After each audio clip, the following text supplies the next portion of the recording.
আসসালামু আলাইকুম। এখনো পর্যন্ত বিপিএল 2026-এর পয়েন্ট টেবিলের শীর্ষস্থান ধরে রেখেছেন যারা এবং 6 দলের পারফরমেন্স কেমন হচ্ছে সেই বিষয় নিয়ে আজকের এই ভিডিও আপনাদের সাথে শেয়ার করছি। কে কোন দলে আছে এবং কোন নাম্বার পজিশনে আছে পয়েন্ট টেবিলে সেটা নিয়ে ডিসকাশন করব আপনাদের ডিটেলসে। প্রথমত আসি যে এবারে টুর্নামেন্টে সবচেয়ে যে বাজে অবস্থায় রয়েছে সেটা হচ্ছে নোয়াখালী এক্সপ্রেস। নোয়াখালী এক্সপ্রেস তারা কি করেছে, তারা এখনো পর্যন্ত 7টা ম্যাচ খেলেছে, সেখান থেকে 2টা পয়েন্ট নিয়ে পয়েন্ট টেবিলের শীর্ষে, অর্থাৎ শীর্ষে না একবারে নিচে রয়েছে, যেখানে তাদের পয়েন্ট মাত্র 2। নোয়াখালী এক্সপ্রেস এখনো পর্যন্ত ম্যাচ খেলেছে 7টি, তাদের মধ্যে একটা জয়ে তাদের পয়েন্ট হচ্ছে 2 এবং তারা 6 নম্বর পজিশনে রয়েছেন। এবং তাদের বাকি যে কয়টা ম্যাচ রয়েছে সেটা হচ্ছে আর 3টি ম্যাচ বাকি রয়েছে। 3টা ম্যাচ যদি জয়লাভ করতে পারে তাহলে তারা রেসে থাকবে এবং অন্য দলের যে খেলার দিকে তাকিয়ে থাকতে হবে তাদের পয়েন্টের হিসাব করে। এই জায়গাটিতে নোয়াখালী এক্সপ্রেস তারা কিন্তু অনেকটা এখনো পর্যন্ত স্বস্তিতে নেই।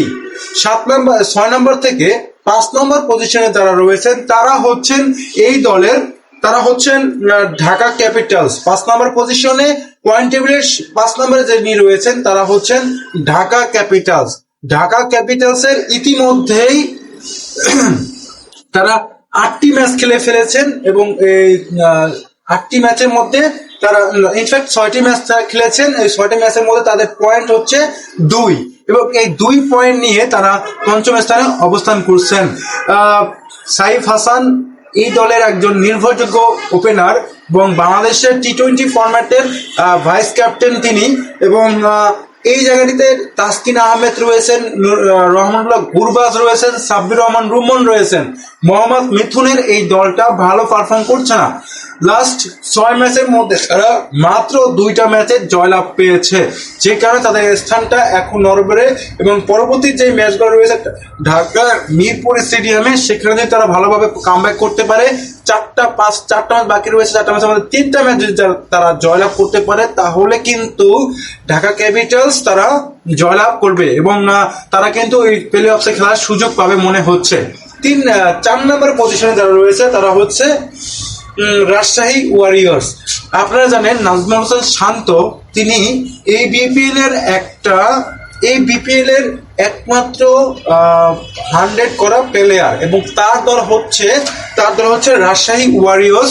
তারা কিন্তু এখনো পর্যন্ত ম্যাচ খেলেছে 6টা ম্যাচের মধ্যে তারা ম্যাচ জিতেছে 4টা এবং তাদের পয়েন্ট হচ্ছে 8 এবং 8 পয়েন্ট নিয়ে তারা অবস্থান করছে 4 নম্বর পজিশনে।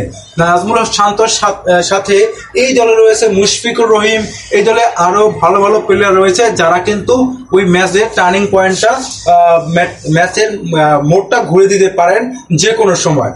এরপরে 3 নম্বর পজিশনের কথা যদি বলতে চাই তাহলে এই দলটায় খুবই ভ্যারিয়েশনওয়ালা একটা দল এবং আপনারা জানেন সিলেট টাইটান্স এর অধিনায়ক মেহেদী হাসান মিরাজ তিনি কিন্তু এই দলের ক্যাপ্টেন এবং এই দলটাকে 3 নম্বর পজিশন রেখে রয়েছেন এবং তারা এখনো পর্যন্ত 8টা ম্যাচ খেলেছে। 8টা ম্যাচের মধ্যে তারা জয়লাভ করেছে 4টা এবং তাদের পয়েন্ট হচ্ছে 8। এই দলের বিশেষ হচ্ছে আজমাতুল্লাহ ওমরজাই রয়েছেন, মঈন আলী রয়েছেন এবং এই মেহেদী হাসান মিরাজ দলটা ভালোই করছে মোটামুটি, সেটা বোঝা যাচ্ছে। এবং 2 নম্বর পজিশনে রয়েছে রংপুর রাইডার্সরা। আপনারা জানেন রংপুর রাইডার্স প্রতিবারের মতো এবারও কিন্তু ভালো রিদমে রয়েছে এবং রংপুর রাইডার্স যেই তাদের পয়েন্ট যেটা বলেছি 8 পয়েন্ট এবং তাদের 8 পয়েন্ট নিয়ে তারা এখনো পর্যন্ত 6 ম্যাচে 4টা জয়লাভ করেছে এবং তাদের পয়েন্ট হচ্ছে 8। 2টা ম্যাচ হেরেছে, একটা হেরেছে নোয়াখালী এক্সপ্রেসের কাছে এবং আরেকটা হেরেছে অন্যদের কাছ থেকে। যাই হোক, এই যে 8 পয়েন্টে তারা খেলছেন, নুর হাসান সোহানের এই দলটা একেবারে বেস্ট রিদমে নেই। বেস্ট রিদমে থাকলে এই দলটা কিন্তু আরো ভালো করতে পারতো, তাহলে কিন্তু ওই 6টা ম্যাচের মধ্যে 6টা তারা জয়লাভ করার সক্ষমতা রাখছিল। যাই হোক, লিটন দাস, নুর হাসান সোহান, ডেভিড মালানরা ভালোই খেলছেন এবার টুর্নামেন্টে। সর্বশেষে আমি যে কথাটা বলবো সেটা হচ্ছে চট্টগ্রাম রয়্যালস এর কথা। চট্টগ্রাম রয়্যালস তারা ইতিমধ্যে যে কাজটা করেছে, তারা এখনো পর্যন্ত তারা টপ পয়েন্ট টেবিলের শীর্ষে রয়েছে এবং চট্টগ্রাম রয়্যালস এর ক্যাপ্টেন হচ্ছেন শেখ মাহেদী হাসান।